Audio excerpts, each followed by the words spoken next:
میرے سامنے ایک نعت خیق صاحب سے کہنے لگا، نعت حضور کی پڑھی جا رہی ہے۔ کبھی شعراء ایک کام کرتے تھے، وہ کہتے تھے شعر تیری نظر ہے، وہ غزل کا شعر ہے یا کوئی ایسا شعر ہے، لیکن ایک شعر ہے نعت کا، اس میں تو حضور کی تعریف ہے۔ نبی پاک کی تعریف کا شعر کسی بندے کی نظر کیسے ہو سکتا ہے جب اس میں ذکر ہی رسول پاک کا ہے؟ تو وہ نعت خان صاحب کہنے لگے، بندہ سامنے بیٹھا ہے، تھوڑا بہت میں بھی اسے جانتا ہی تھا، تو اسے کہنے لگے حاجی صاحب یہ شعر تہاڈی نظر ہے۔ میں انہوں آکھیا تو مہربانی کر ایدی نظر کوئی اور شے کر لیا، یہ تو نعت ہے حضور کی، یہ نبی پاک کے لیے ہی رہنے دے، اس کی نظر تو نے کر دی ہے۔ تو نالے میں کیا حاجی جنی دیر تک پیچھے بیٹھا سی انہیں دیر تو نظر کیتی نہیں، ان دتھیاں لے کے سامنے آئے تھے تو نظر نیاز شروع کر لی۔ نہ کریں یہ کام، اس سے کوفت پہ، اور آپ یقین کریں میں ذمہ داری سے کہتا ہوں یہ کام کرنے والا بھی تنگ ہوتا ہے، اور جس کے لیے کر رہا ہوتا ہے پتہ اسے بھی سارا ہی ہوتا ہے کہ چکر کیا چل رہا ہے، سب پتہ ہوتا ہے۔ تو اس تکلف میں جب انسان کام کرتا ہے تو کہاں تک بات جاتی؟ سخاوت کریں لیکن چڑھ کر کوئی کام نہ کریں۔ نبی پاک علیہ الصلوۃ والسلام نے فرمایا، حضور فرمانے لگے اس طرح خیرات نہ کرنا کہ تمہارے اپنے بچے بعد میں لوگوں کے سامنے ہاتھ پھیلاتے پھریں۔ حضرت سعد بن ابی وقاص رضی اللہ تعالیٰ عنہ نے عرض کیا تھا، یا رسول اللہ صلی اللہ تعالیٰ علیہ وسلم، میں سارا مال اللہ کی راہ میں خیرات کرنا چاہتا ہوں، میری ایک ہی بیٹی ہے، میں چاہتا ہوں سارا اللہ کے راستے میں دے دوں۔ تو حضور فرمانے لگے نہیں بھائی تو چوتھا حصہ دے، 3 حصے اپنی بچی کے لیے، بیویوں کے لیے، باقیوں کے لیے رکھ لے، لیکن تو یہ کام نہ کر۔ تو میرے عزیز زندگی میں خرچ کرنے میں بھی اعتدال کا مظاہرہ کریں۔ مجھے پتہ ہے اچھی طرح کہ ہمارے ہاں ایک مزاج بن جاتا ہے، طبیعت بن جاتی ہے کہ اگر کسی شخص کو آپ تھوڑی سی مدد کرتے ہیں تو وہ سمجھتا ہے کہ اگر اس نے مجھے 20,000 دیا ہے تو یقیناً اس کے گھر میں 50 لاکھ پڑا ہے، وہ پھر اگلے ہفتے دوبارہ آتا ہے، ایک نئی مجبوری کا بھی اظہار کرتا ہے۔ یہ ساری چیزیں ہوتی ہیں، ان چیزوں کے بیچ ہی آپ کو نیکی کرنی ہے، لیکن افراط و تفریط سے بچنا ہے۔ اسی طرح کا معاملہ اپنی زندگی کے دیگر معاملات میں کریں۔ نبی پاک علیہ الصلوۃ والسلام نے نا سادگی کو پسند کیا ہے، حضور سادگی کو پسند کرتے، کھانے کے معاملے میں بھی اور کپڑوں کے معاملے میں بھی، لیکن اچھا لباس پہننے کی اجازت دیتے۔ حضور علیہ الصلوۃ والسلام نے ایک موقع پر ارشاد فرمایا کہ اگر کسی بندے کے پاس گنجائش ہے تو اسے اجازت ہے کہ 2 جوڑے کپڑوں کے کام کاج کے لیے رکھ لے، 2 جوڑے جمعے کے لیے رکھ لے۔ اور نبی پاک صلی اللہ تعالیٰ علیہ وسلم نے ایک شخص کو دیکھا جو مالدار تھا، لیکن اس کے کپڑے پھٹے پرانے تھے، لباس پرا گندا تھا، بال بکھرے ہوئے تھے۔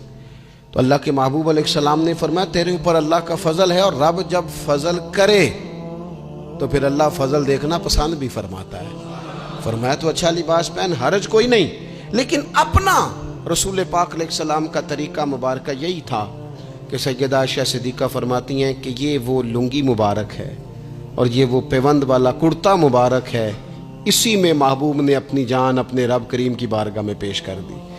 اور فرماتی ہیں کتنے کتنے دن گزرے کہ رسول پاک علیہ الصلوۃ والسلام نے کھانا تناول نہیں فرمایا، کتنے کتنے دن گزرے۔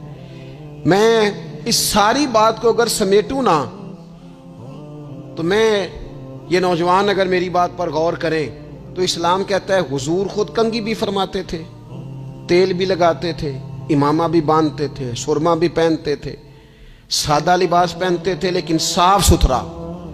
اسلام آرائش کی اجازت دیتا ہے، زینت کی اجازت دیتا ہے۔ آپ کنگھا کریں، تیل لگائیں، خوشبو لگائیں، سرما لگائیں، صاف لباس پہنے، کپڑے دھلے ہوئے پہنے۔ حضور نے حکمن کہا، تاکیدن کہا کہ جمعے والے دن نہا کے مسجد میں آیا کرو۔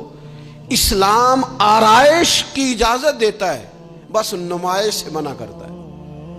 دکھاوا نہ کرو، نمائش نہ کرو، یہ نہ کہو کہ میں نے اتنے لاکھ کا پہننا ہے ذرا لاکھ پتہ جائے لوگوں کو، یہ نہ مزاج بناؤ کہ اوہو یہ تو میں نے جناب پچھلے ہفتے بھی پہنا تھا، یہ تو میں نے منگنی والے دن بھی پہنا تھا، نکاح والے، یہ نمائش ہے۔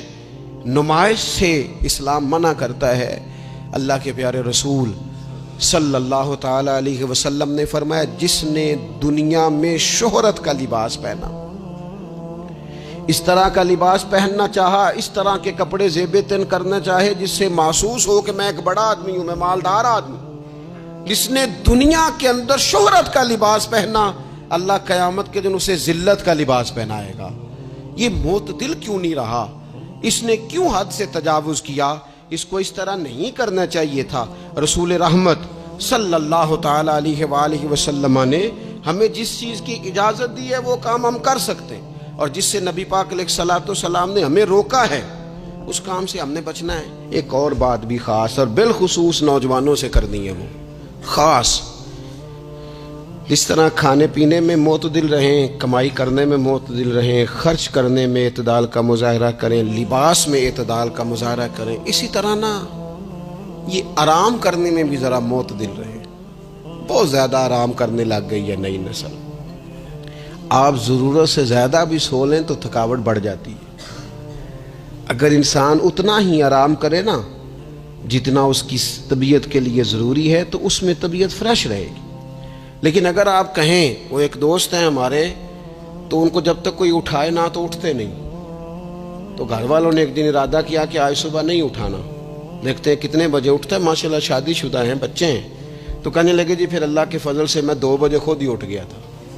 رات ایک شخص سویا ہے اور اگلے دن 2 بجے سویا، تو اب انہوں نے تو یہ بات محبت میں کی، تو پھر میں نے ان سے یہ پوچھا، میں نے کہا یہ بتائیں کہ آپ چلیں رات آپ سو گئے، سمجھ لیں آپ سو گئے 2 بجے رات کو، 12 گھنٹے کے بعد اگر آپ اٹھے طبیعت کیسی تھی؟ کہنے لگی فریش نہیں تھی۔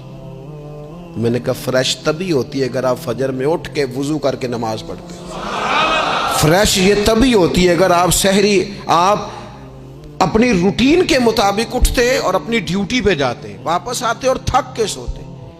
بہت زیادہ آرام پسندی، اور جب سے یہ ساتھ موبائل اٹیچ ہوا ہے، ایک کونا مل جائے، ایک تکیہ مل جائے، اور موبائل کی بیٹری موجود ہو اور سروسز اس کی ساری ٹھیک ہو، پھر ہمیں آواز کوئی نہ دے۔ اس سے کیا ہوتا ہے؟ وجود بالکل سست ہو جاتا ہے۔ آپ کو اللہ تعالیٰ نے جو قدرتی صلاحیتیں دی ہیں، آپ جو کچھ کر سکتے ہیں اپنے گھر کے لیے، وطن کے لیے، ماں باپ، وہ آپ نہیں کر پائیں گے۔ زنگ آلود ہو جائے گا وجود، ہر وقت کی تھکاوٹ، ہر وقت کا مزاج کے اندر سستی کا جانا، اعتدال سے نہ نکلے۔ نیند 7-8 گھنٹے بہت کافی ہے، اور وہ بھی میں آپ کو ایک ذاتی بات بتاتا ہوں، اگر اللہ چاہے نا بندے کی نیند پوری ہو تو کئی دفعہ صرف 20 منٹ آنکھ لگ جائے تو بندہ فریش ہو جاتا ہے۔